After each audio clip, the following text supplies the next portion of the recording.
प्रभु यीशु मसीह के पवित्र नाम में आप सबको जय मसीह की। और परमेश्वर का धन्यवाद करता हूँ कि परमेश्वर ने आज हमें एक बार फिर अवसर दिया है कि हम उसकी आराधना, उसकी स्तुति, उसकी प्रशंसा करें। परमेश्वर भला है, उसकी रहमतें अबदी हैं और वह अपने वादों का पक्का परमेश्वर है।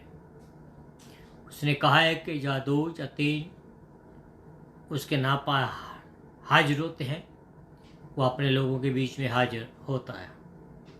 इस बात को जानते हुए कि वह हमारे बीच में है, तो आइए हम अपने सिर को झुकाएं, दुआ में जाएं और अपने उद्धारकर्ता प्रभु यीशु मसीह की तरफ अपने कानों को लगाएं, जिससे हम उसकी आराधना, उसकी स्तुति, उसकी प्रशंसा कर सकें। अनुग्रह का स्वर्गीय परमेश्वर, धन्यवाद के साथ हम तेरे सुंदर सिंहासन के सामने आते हैं, इस बात को जानते हुए कि तो हमारा परमेश्वर है, जीवित परमेश्वर है। इस बात को जानते हुए कि तूने प्रभु जी जो वादे अब्राहम, इसहाक और याकूब के साथ किए, और आज भी तो वो तेरे वादे जो हैं आज भी तेरे लोगों के साथ कायम है। धन्यवाद करता हूँ प्रभु जी के किस रीति से तूने पूरे आकाश मंडल को, इस पृथ्वी को तूने रचा। समुद्र की हदें तूने अपने हाथों से रची, पानी के स्तरों पर तूने जमीन को रचा। धन्यवाद करते हैं पिता परमेश्वर इन सब बातों के लिए कि तूने पिता परमेश्वर अपने बेटे प्रभु यीशु मसीह जो हमारा उद्धार करता है, उसी के द्वारा हमें पिता परमेश्वर तूने अपने हाथों में अपने निजात के लिए रखा, संभाला, और उसी ही कारण प्रभु जी हम तेरे वचन को फैलाते हैं। मैं अपने आप को तेरे हाथों में देता हूँ, मेरे होठों का जुम्मा लीजिए। जब हम तेरे वचन को सुनते सुनाते हैं, सब तेरे नाम को महिमा मिले। जितने भी सुनने वाले हैं या बाद में सुनेंगे, वो भी 30 नहीं 60 बल्कि 100 गुना फल पाए।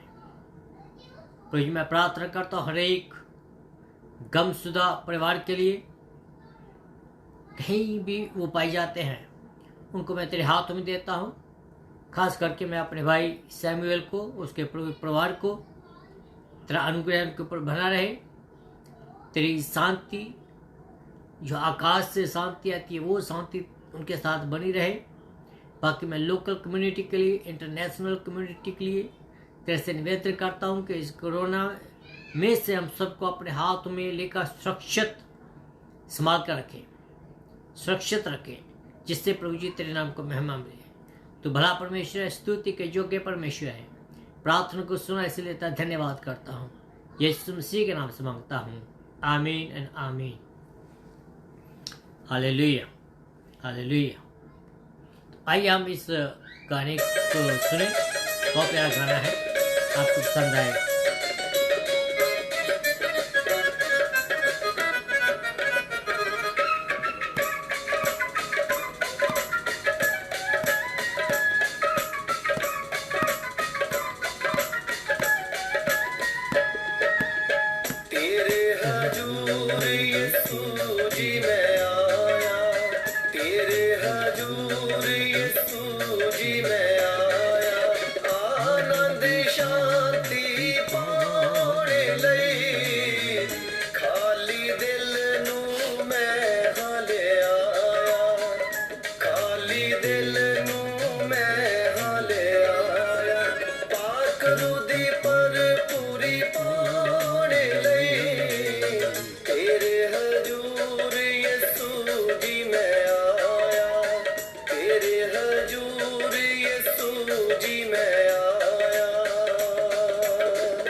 Hallelujah, hallelujah.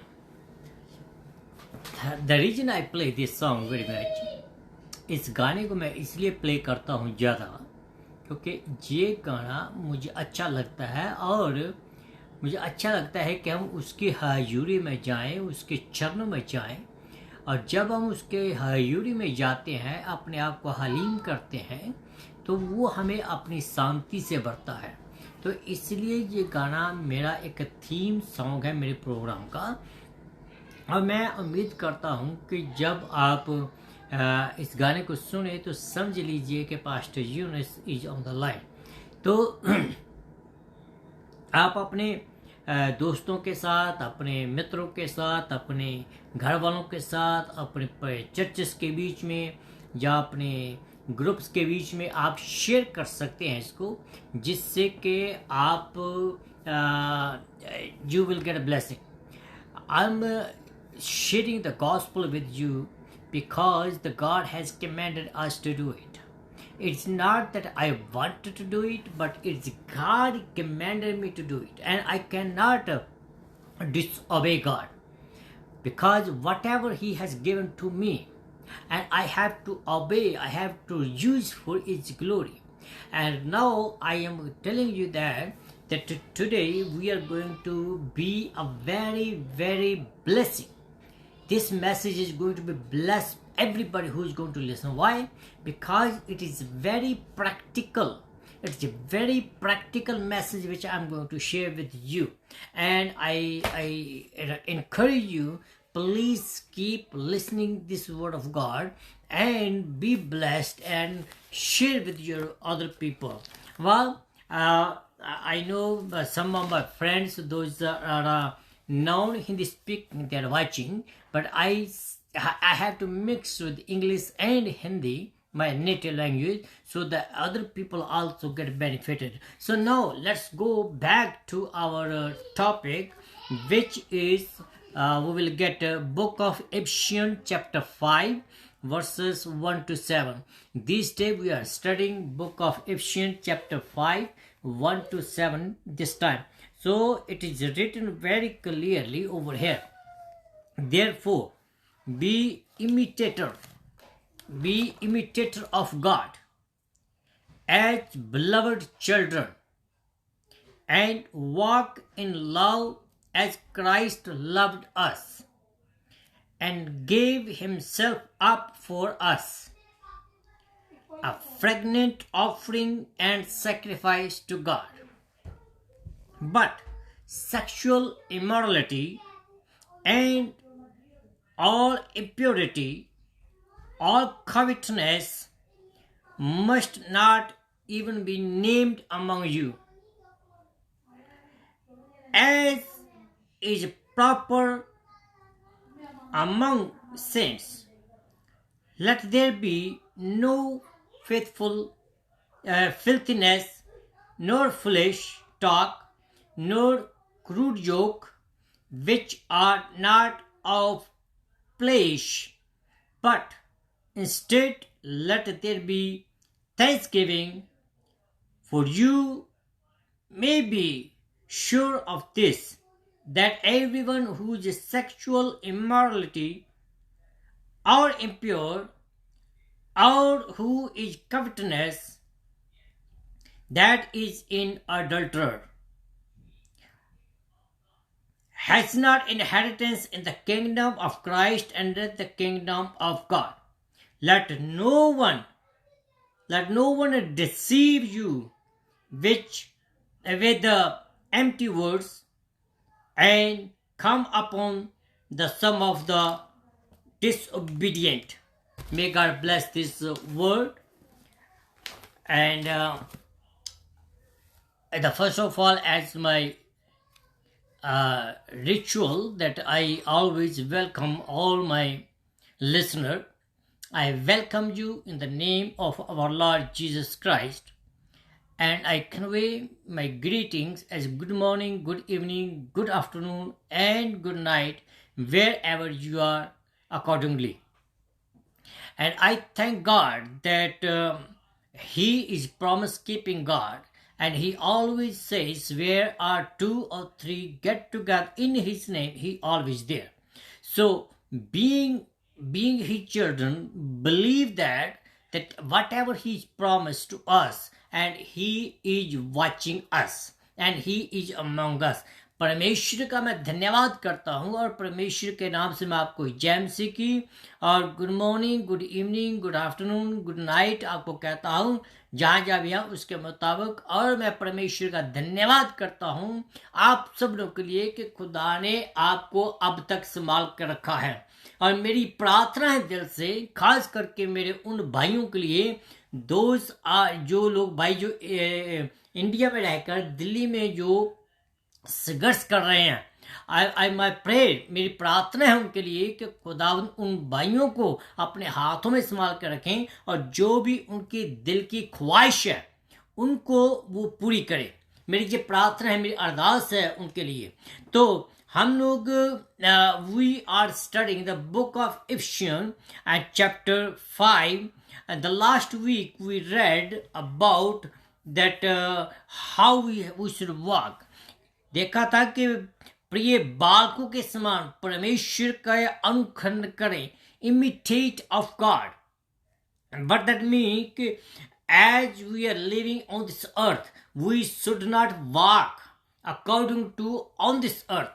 जैसे हम इस पृथ्वी के संसार के बच्चे हैं, इस संसार में रहते हैं, लेकिन इस संसार जैसे हमने नहीं चलना है। दैट्स व्हाट हमने पिछले हफ्ते में देखा था। तो आज हम आगे बढ़ेंगे कि क्या क्या है, इसका मीनिंग क्या है कि जैसे संसार नहीं चलता है वैसे हम नहीं चलना। मीनिंग कि हम संसार जैसी बातें ना करें। ओके, हमें अपने स्वर्गीय बाप की नकल करनी है, हमें अपने अनुग्रहकारी परमेश्वर की नकल करनी है। जैसे वो देखता है हमें वैसे ही दूसरों को देखना है, जैसे वो प्यार करता है वैसे ही हमने दूसरों को प्यार करना है, जैसे वो चलता है वैसे ही हमने चलना है, जैसे वो चीजें करता है हमने भी हर एक बात वैसे ही करनी है जैसे वो करता है। हाँ, एक बात मैं आपको बताना चाहता हूं कि इट इज नॉट इजी, ये बहुत कठिन है कि हम अपने परमेश्वर की मानते चलें, पर दिल छोड़ने की बात नहीं है, ये इतना मुश्किल भी नहीं है। इवन पॉल कहता है कि I can do everything with Christ, कहता है कि मैं अपने परमेश्वर के माध्यम से सब कुछ कर सकता हूं। तो आज हमने जो हिस्सा पढ़ा है, खास करके we are going to study verse 7, जो 7वां पद है उसकी ओर आज हम ज्यादा ध्यान देंगे। और इस पद के बीच में God has given us a commandment, खुदा ने हमें एक हुक्म दिया है। उस हुक्म के बारे में हमने आगे देखना। क्या हुक्म है? हमें ऐसे लोगों के सहभागी नहीं बनना है जिन लोगों के बीच में जो बातें मैंने आपको पढ़कर बताई वो है, जैसे हर एक काम में हमें प्रभु जैसे बनना है, प्रभु जैसे दिखना है। वैसे ही हमने भी हर एक काम इस संसार में रहते हुए संसार जैसे नहीं बल्कि प्रभु जैसे काम करने हैं। तो मैं बताऊंगा आपको कि वो कैसे हम कर सकते हैं। आई नो अगेन ये मुश्किल है, पर ये कोई नामुमकिन नहीं है। ये हो सकता है। कोई भी काम ऐसा नहीं है कि जिसको हम नहीं कर सकते हैं। तो हमें कहा गया है कि हम दूसरों के जैसे ना बने। ये बहुत आसान है ऐसा काम करना, परमेश्वर के जैसे काम करना बहुत आसान है। हम इस संसार के मुताबिक ना चलें। जैसे कि किसी ने कहा है कि आप रोम में हो तो रोम जैसे काम करें। ओके, रोम में हो रोम जैसे काम करें। बट इट मीन कि what is the rule of the land, we have to obey the rule of land, we don't go against the rule of land. हमने जो संसार के प्रतिबिंब हैं, जो संसार के लोग हैं, जो संसार के अगुए हैं, जिन लोगों ने हुक्म बनाए हैं, उन हुक्मों को मानना तो है हमने। ऐसा नहीं है कि हमने उनको हुक्मों को नहीं मानना है। उनके हुक्मों के अंदर रहकर हमने उनसे अलग दिखाई देना है। ओके, जैसे कि बहुत बड़ी एग्जाम्पल हम देख रहे हैं कि बीजेपी वाले जो इंडिया की जो गवर्निंग पार्टी है वो कितना अत्याचार कर रही है दिल्ली में किसानों के ऊपर। लेकिन किसान जो है उन जैसे व्यवहार नहीं कर रहे हैं जैसे वो कर रहे हैं। वो पीसफुली अपना जो प्रोटेस्ट कर रहे हैं। और आई बिलीव दैट कि पीसफुल प्रोटेस्ट जो है वो कभी फेल नहीं होता। मैं आपको गारंटी देता हूं और मैं अपने किसान भाइयों को उनके लिए दुआ करता हूं कि आप लगे रहें, आप पीछे ना हटें, क्योंकि जीत जो है सच्चाई की होती है और वो जल्दी आपको मिलने वाली है। बहुत सारे जो मसीह हैं आज ऐसा ही करते हैं। जहां भी गए उसका माहौल देखा, उसके माहौल के मुताबिक वो रहने लगे।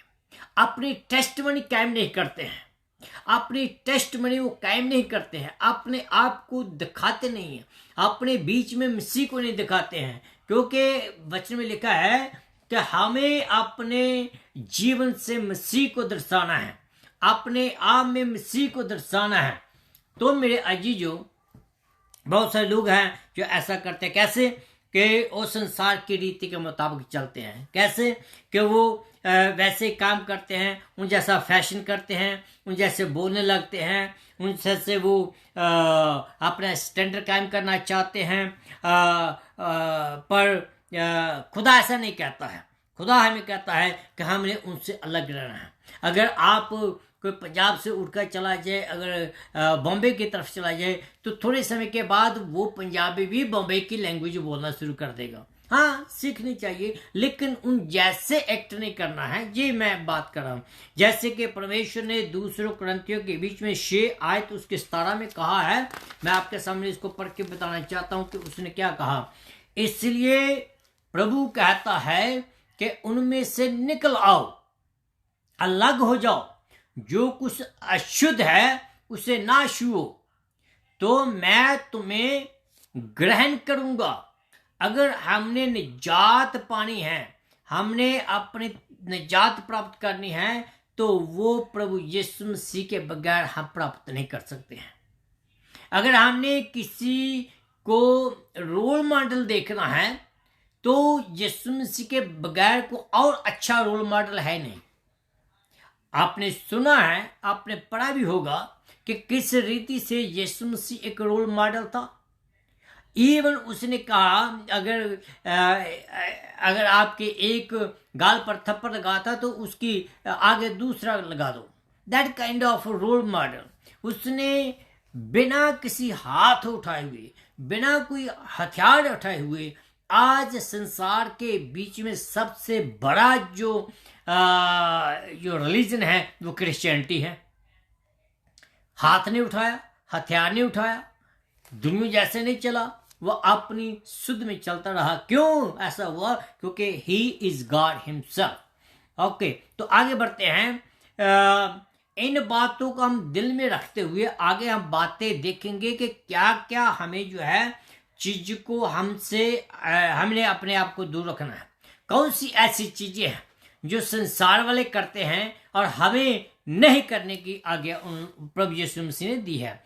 इन 2 आयतों जो मैं पढ़ी है, इनमें के बीच में 6 किस्म के जो गुनाह हैं, उन गुनाहों के बारे में उन लोगों ने बताया गया है जिनको खुदा के लोगों को अपने से दूर रखना है।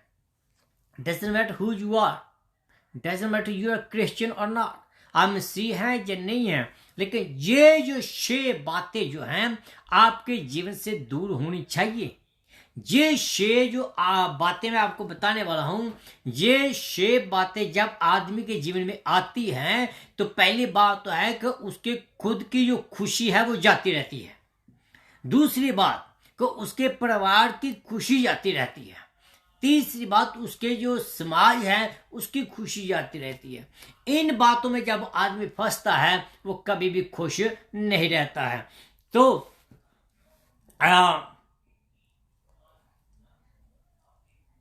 आगे बढ़ते हैं। इफिसियों की किताब उसका 2 अध्याय उसकी 1 आयत और 3 आयत के बीच में लिखा है। मैं उसको नहीं पढ़ूंगा, लेकिन मैं आपको संक्षेप में बता देता हूं उसमें क्या लिखा है।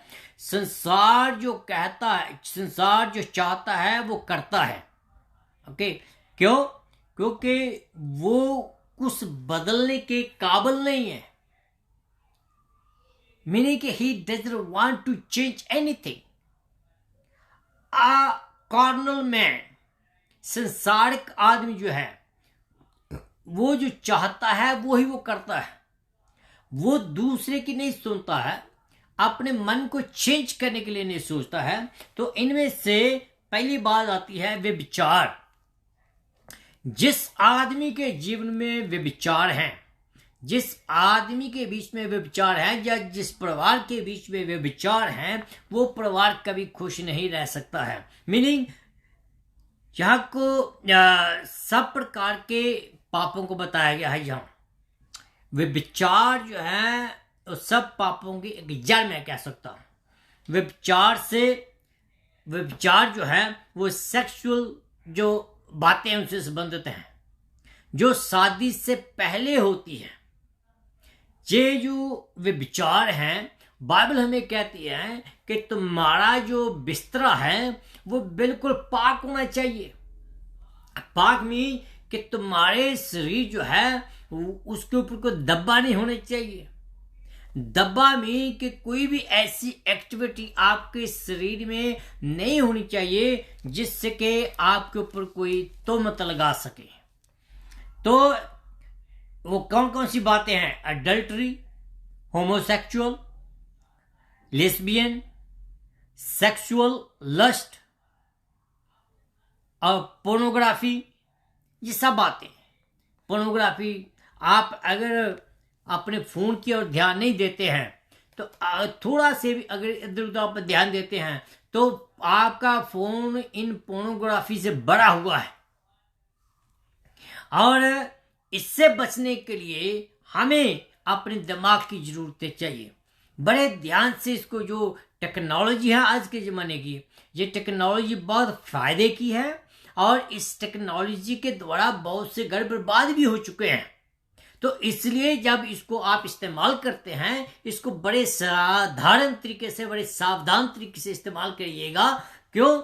क्योंकि ये आपको बड़ी एकदम अट्रैक्शन की ओर ले जाएगा और कभी कभी इसको जब आप देखते हैं तो कंट्रोल भी नहीं कर पाते हैं। तो खुदा के लोगों को इन सबों से दूर रहना है। खुदा ने हमें बनाया ही ऐसे है। आदमी के बीच में उसने ऐसी चीज डाल रखी है कि हम इन बातों में बड़ी आसानी से फंस सकते हैं। Nobody can be escaped from all these things, but it's nothing hard again. Nothing hard. We can do something better what we are. तो हमें बड़ी सुचेतगी से रहना है। क्यों? कि जो टेम्पटेशन है वो रियलिटी में बदलने में कोई ज़्यादा टाइम नहीं लगाती है। Temptation can be a reality very quick. मैं आज एक वीडियो देख रहा था, तो उस वीडियो के बीच में क्या था कि एक दो भाई हैं, और एक बड़ा भाई एक छोटा भाई, और उन दोनों भाइयों के बीच में बड़ी मोहब्बत है। और वो उसका जो बड़ा भाई है उसकी शादी हो जाती है, और वो जो लड़की है वो अपने घर वाले से ज़्यादा अपने देवर को ज़्यादा पसंद करती है। तो moral of the story is क्या है कि उस औरत ने अपने देवर को कुछ दिया कि आओ उसके हस्बैंड को दें, और उसके हस्बैंड को उसने दिया, और उसको नींद वगैरह आ गई। जब वो ड्राइव कर रहा था उसका एक्सीडेंट हो गया, वो डेथ हो गई, और उसका जो अफेयर था वो चलता रहा। मीनिंग क्या है कि ये जो एडिक्शन है, ये जो टेम्पटेशन है, रियलिटी में बदलने में कोई ज़्यादा टाइम नहीं लगाती है। So that's how we have to be very careful when you look at your phone, when you go around in the world, when you go around your public place, you have to be very careful. पहली बात तो है व्यभिचार, दूसरी बात है अशुद्धता। Okay, इसमें लिखा है हमें अशुद्ध मोटिव और शुद्ध लिविंग के बारे में बताया गया है कि हमने बड़ी क्लीन जिंदगी जीना है। हाँ, मैं मानता हूँ कि संसार में रहते हुए बहुत सारे इधर उधर की बातें करनी पड़ती हैं, बहुत सारे झूठ बोलने पड़ते हैं, बहुत सारे वो लल्ल पल्ल करना पड़ता है। लेकिन मैं आपको एक बात बताता हूँ, बाइबल में लिखा है कि तुम्हारा जो क्रोध है वो पाप ना बन जाए। मीनिंग कि जो तुम्हारा गुनाह है जब आप करते हो तो उसको सूरज छिपने से पहले उसको खुदा से माफी मांग लेनी चाहिए। हाँ, खुदा माफ करता है, ओके, खुदा माफ करता है।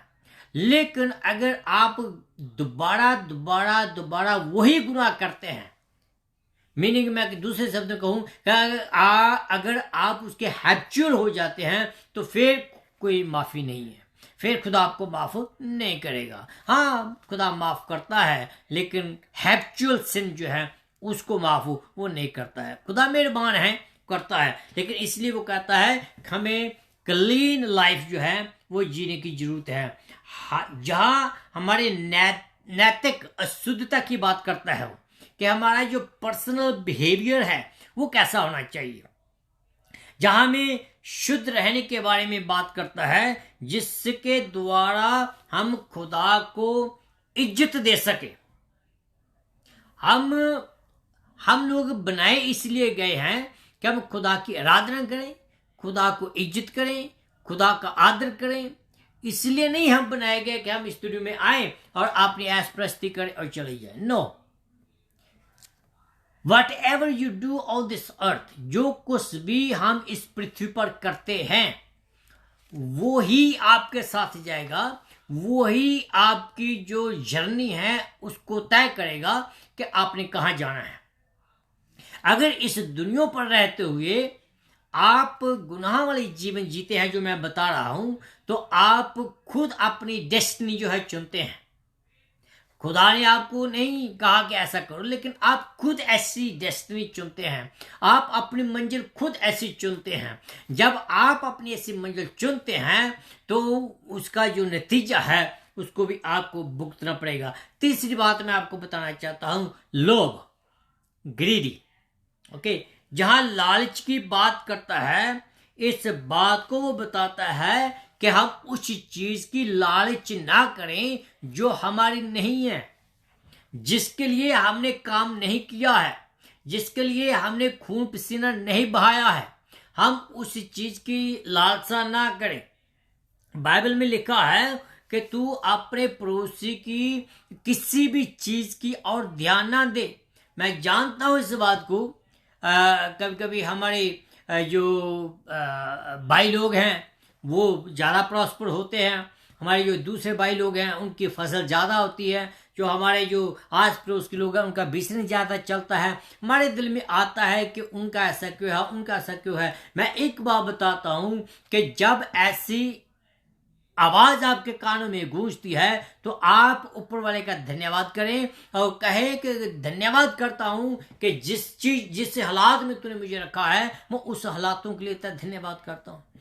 और जो बात आपके मन में आती है ग्रीडी की आत्मा को आप डांट सकते हैं, और आप जब उस ग्रीडी वाली आत्मा को डांटेंगे तो वो आपसे भागेगा। तो इसलिए हमें किसी भी चीज की लालसा नहीं करना है। ऐसा लगता है कि आदमी दूसरे जो परमेश्वर है उनकी ओर चला जाता है। किस बात के लिए? वो सोचता है कि भैया दूसरे तो बहुत तरक्की कर रहे हैं तो चलो मैं भी जाकर उससे कोई जादू टोना कराता हूँ या कुछ और भूत प्रेत करवाता हूँ ताकि मेरा काम भी बड़ी आसानी से ऐसा हो जाता है। लेकिन लालच करना भी एक गुनाह है और इससे हमें दूर रहने के लिए परमेश्वर हमें बताता है। चौथी बात हमें यहाँ बताई है गणित का घटिया काम, और ये उन चीजों की बात करता है जो स्वभाव में गंदे हैं। हमारे जो स्वभाव है वो नेचुरली गंदा है हमारा स्वभाव, लेकिन इन चीजों से हमने दूर रहना कैसे मैं आपको बताता हूं। कई बार जो है इवन जो चर्च गोइंग पीपल है वो भी ऐसी बातें करते हैं जिनको सुनकर जो है हमें कभी कभी बहुत शर्मिंदगी का सामना करना पड़ता है। अगर हम ऐसी बातें करते हैं जो नेक्स्ट जनरेशन, अगर आज हम ऐसे करते हैं तो हमारी जो नेक्स्ट जनरेशन है वो भी ऐसा ही करेगी। तब हमारे पास कोई भी अधिकार नहीं होगा कि हम उनको रोकें, उनको स्टॉप करें। अगर हम ऐसा करेंगे तो वो एकदम आपके मुंह पर करेंगे कि आप भी तो ऐसा करते थे, आपके बारे में तो हमने ऐसा सुना है। तो मेरे अजीजों, हमने घर से ही आत्मिक माहौल पैदा करना है, आत्मिक माहौल घर से ही बनाना है। आपका समाज आपके लिए नहीं कुछ करेगा, यह आपकी ही कारण होगा। आपकी जिम्मेवारी है, मेरी जिम्मेवारी है कि मैं अपने संसार को अपने घर से स्टार्ट करूं। ये हमारा सबनों का फर्ज है कि हम अपने घर की रखवाली करें, अपने घर को सावधानी से चलाएं। पांचवी बात मैं आपको बताना चाहता हूं।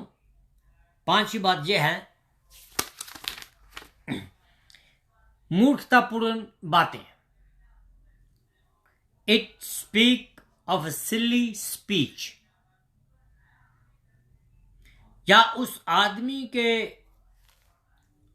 को रेफर करती है या करता है जिसका मन फिरा हुआ है, जो पागल है।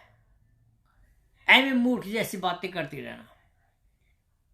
अगर किसी को मौका भी नहीं दिया जाता को बात करने का, वो चपट कर आकर बोलने पड़ता है। इसी तरह की बातें हमारे रोजाना के जीवन में नहीं होनी चाहिए। क्यों? क्योंकि इससे हम खुदा को खुश नहीं कर सकते हैं।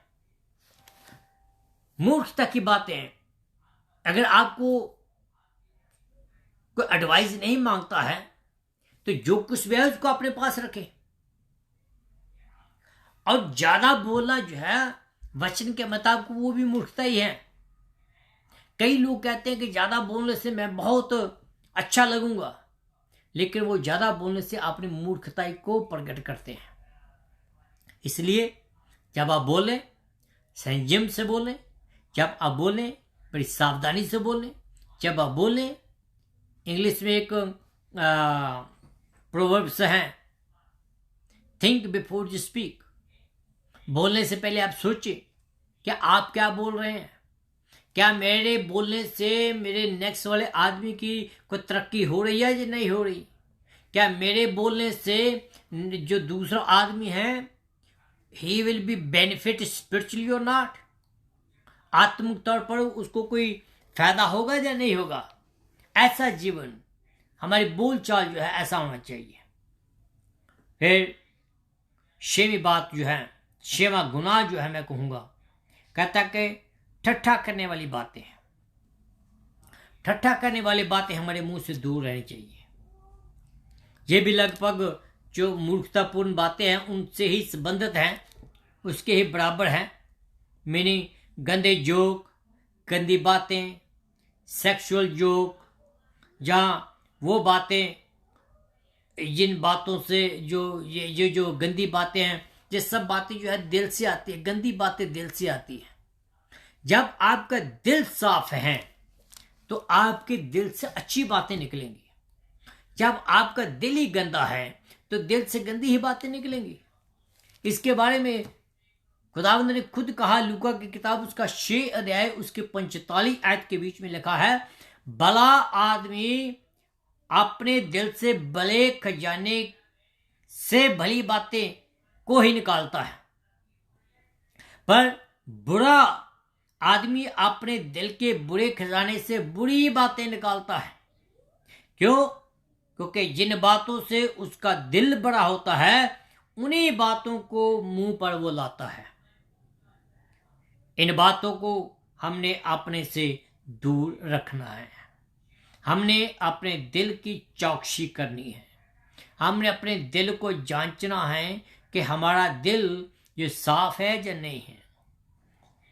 हमारे दिल और दिमाग को हमने परखना है और वो वचन के द्वारा परखा जाएगा, यीशु मसीह के वचन के द्वारा। फिर आगे लिखा है कि कुछ ऐसी बातें हैं जिनको हमने करना है। ये बातें थी जिनको हमने नहीं करना है। तो कुछ ऐसी बातें हैं जिनको कुछ करने के लिए हमें कहा गया है। खुदा ने कहा कि संसार की तरह नहीं, पर बाइबल हमसे कुछ करने को चाहती है, कहती है। वो है कि हमें धन्यवाद देना है। जैसे मैंने पहले कहा है कि जैसी भी परिस्थिति क्यों ना हो, हर एक परिस्थिति में हमने उसका धन्यवाद करना है। एक समय था हम संसार जैसे काम करते थे, संसार जैसे दिखते थे, संसार जैसे हमारा एक्टिंग थी, संसार जैसे हम देखते थे, संसार जैसे हम सोचते थे, वो समय था।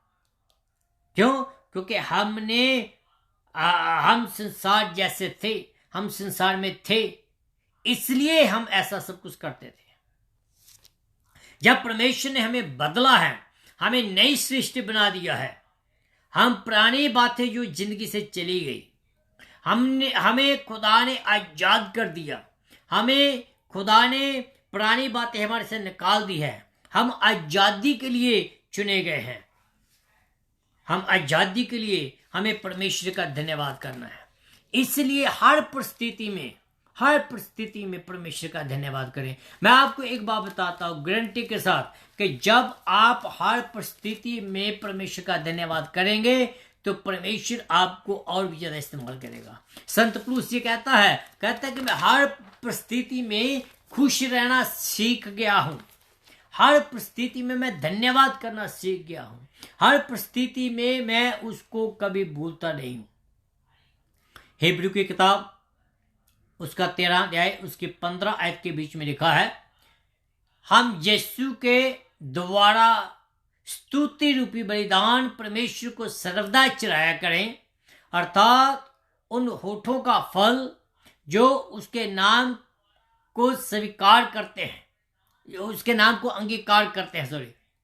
थेसलोनियों की किताब उसका 5 अध्याय उसके 18 आयत के बीच में लिखा है, हर एक परिस्थिति में धन्यवाद करें, क्योंकि यीशु मसीह में तुम्हारे लिए यही इच्छा है। परमेश्वर की मर्जी ये है कि आप हर एक परिस्थिति में उसका धन्यवाद करें। और जब आप धन्यवाद करते हैं, जे आप परमेश्वर के सामने क्या करते हैं? स्तुति रूपी बलिदान चढ़ाते हैं। और वचन में लिखा है कि जो आपका बलिदान है उसके नतनों में एक सुगंध के रूप में जाता है। आपकी प्रार्थना जो है सुगंध के रूप में जाती है। देखो कितना खुदा खुश होगा कि जब आप उसको धन्यवाद करते हैं। कितना खुदा खुश होगा जब आप उसके लिए अपने जीवन को कुर्बान करते हैं। पहली बात थी कि हमने कुछ बातें जिनको हमें छोड़ना था। दूसरी बात है हमने कुछ बातें जिनको हमने रखना था। तीसरी बात जो है कि जहां कुछ हमें अधिकार दिया गया है, द कमेंडमेंट, कुछ करने के लिए हम उनको स्वीकार करना है। कुछ बातें हैं जिनको हमने स्वीकार करना है। आज का संदेशा एक हुक्म से क्लोज होता है। वो ये है कि इन गुनाहों को हमने नहीं करना है। We have to stay away. We have to stay away all these filthy things. वो ये है कि हमने अपने परमेश्वर को धन्यवाद करना है। हमारा जीने का तरीका संसार जैसे नहीं होना चाहिए। हमारा जीने का तरीका संसार से अलग होना चाहिए। हमारा जीने का तरीका यीशु जैसे होना चाहिए। हाँ, दुख मुसीबत आते हैं, परेशानियां आती हैं, मुसीबतें भी आती हैं, लेकिन हमारा जो जीने का तरीका है वो यीशु के जैसे होना चाहिए। हमने इनको रखना है और जैसे काम इनके जैसे हमने काम नहीं करने। कैसे? संसार में रहना है और संसार जैसे हमने काम नहीं करने हैं। खुदावंत के पास आपके लिए खास योजना है। खुदा आपको प्रॉस्पर होना देखना चाहता है। खुदा आपको आगे बढ़ते हुए देखना चाहता है। जहां भी आप हैं वहां संतुष्ट ना हो जाए, वहां खुश ना रहें, लेकिन उसमें आगे बढ़ने की कोशिश करें। पहली आयत में लिखा है कि हम परमेश्वर का अनुकरण करें, परमेश्वर जैसे चले। यूहन्ना की किताब उसका 2 और 6 आयत में लिखा है, वो कहता है कि मैं उनमें बना रहता हूं तो वह स्वयं भी वैसा ही चले जैसा वो चलता है।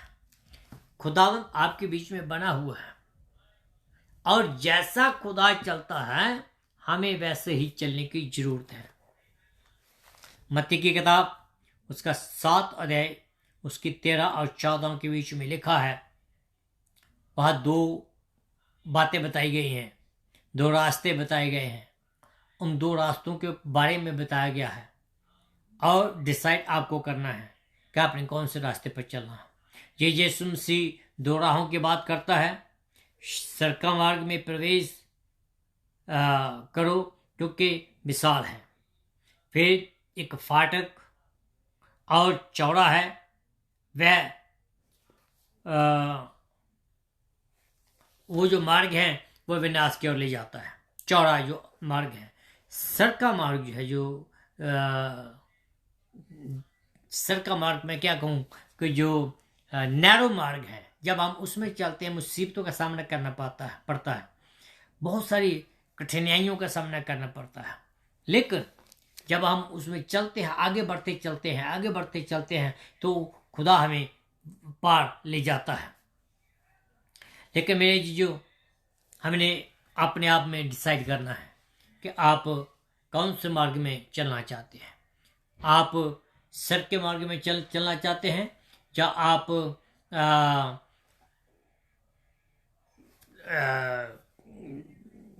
नैरो मार्ग में चलना चाहते हैं। यही जीवन है, जैसे मैंने पहले कहा है, यही जीवन है जो आपकी डेस्टिनी बदलता है। आप अपनी डेस्टिनी खुद बदलते हैं। मेरा जीजो, ये 6 जो गुनाह हैं अगर हमारे जीवन में हैं तो हम कभी भी खुदा के साथ नहीं चल सकते हैं। अगर हम इन 6 गुनाहों को अपने जीवन से दूर रखते हैं तो हम खुदा जैसे चल सकते हैं और खुदा जैसे बन सकते हैं। मेरे जीजों, मैं आप सब लोगों का धन्यवाद करता हूँ। तो इस बातों को हो सकता है कि आप ना करते हो, इन बातों को हो सकता है कि आपका कोई फ्रेंड करता हो, आपकी कोई या फैमिली मेम्बर करता हो, कोई भी ऐसा हो। अगर आप ये मैसेज उसको भेजेंगे तो ये मैसेज जब वो सुनेगा, हो सकता है कि वो अपने जीवन को खुदा के हाथों में दे दें। तो उसका फल मुझे नहीं मिलेगा, उसका फल आपको मिलेगा। तो आप भी इस नेकी के काम में शामिल हो सकते हैं। इसको वीडियो को लाइक करें, इसको शेयर करें, इसको कमेंट करें, इसको इसके बारे में आप बताएं। अगर कोई प्रेयर रिक्वेस्ट है तो हमें बताएं, हम आपके लिए प्रार्थना करेंगे। इसके साथ खुदा आपको बरकत दे। मैं जाने से पहले मैं आपको एक बात बताता हूँ, कल फिर इसी समय 8 बजे हम आपके सामने फिर हाजिर होंगे और वेडनेसडे को 9 बजे सुबह रेडियो शान जो मैसी एंड सन्स फाउंडेशन के माध्यम से हम आपके पास आप तक पहुंचते हैं। तो प्लीज़ आप उनको भी लाइक करें, मुझे सुनिएगा, उसमें भी आप कमेंट करें और अपने प्रेयर रिक्वेस्ट भेजें। तो अच्छा लगेगा कि आप आशीष पा रहे हैं। आइए हम अपने सिर को झुकाएं और दुआ में जाएं। अनुग्रह का स्वर्गीय परमेश्वर का धन्यवाद करता हूँ आज के सुंदर अवसर के लिए जो तूने आज हमें दिया है कि हम तेरी आराधना, तेरी स्तुति, तेरी प्रशंसा करें। तो भला परमेश्वर है, स्तुति के योग्य परमेश्वर है। सारा इज्जत और जलाल तेरे नाम को मिले। मेरे प्रभु जी, मैं प्रार्थना करता हूँ कि आज का जो वचन है, अगर कोई आदमी ऐसी जगह में फंसा हुआ है जहाँ इन पापों में फंसा हुआ है, जो इनसे निकलना चाहता है वो निकल नहीं पा रहा है, प्रभु जी उनसे बात करें, उनकी मदद करें, उनको इस दलदल से निकालें, ताकि वो पिता परमेश्वर अपने आप में, अपने परिवार में, अपनी सोसाइटी में खुश रह सकें और पिता परमेश्वर तुझे धन्यवाद करने के योग्य हो सके, तुझे जीवित बलिदान देने के योग्य हो सके और वो सर के मार्ग में चलने में कामयाब हो सकें। जो सर का मार्ग जो है वो स्वर्ग की ओर ले जाता है, वो तेरी ओर ले जाता है। तो जो खुला रास्ता है वो नरक की ओर ले जाता है। तो मेरे परमेश्वर, मैं नहीं चाहता हूँ कि कोई भी सुनने वाला इस मार्ग में चले, बल्कि हर एक उस मार्ग पर चले जो स्वर्ग की ओर ले जाता है, जिससे प्रभु जी तेरे नाम को महिमा मिले। तो भला परमेश्वर है, स्तुति के योग्य परमेश्वर है। एक बार फिर मैं अपने सब भाई बहनों के लिए, रिश्तेदारों के लिए, अपने परिवारों के लिए मैं तरह से निवेदन करता हूँ, अपनी लोकल कम्युनिटी के लिए, इंटरनेशनल कम्युनिटी के लिए प्रार्थना करता हूँ। हर एक को अपने हाथों में संभाल कर रखें, हर एक को बहुत बरकत दें, हर एक की ज़रूरत के मुताबिक उनको पिता परमेश्वर तो उनकी ज़रूरतों को पूरा करें। मेरे प्रभु तेरा धन्यवाद करता हूँ, प्रार्थना को सुना इसलिए तेरा धन्यवाद हो। यीशु मसीह के नाम से मांगता हूँ, आमीन एंड आमीन। Hallelujah, hallelujah. प्लीज़ कल इसी समय 8 बजे जो अमेरिका का टाइम है, तो मेरे साथ बनिएगा। हम खुदा का वचन इसी रीति से शेयर करेंगे।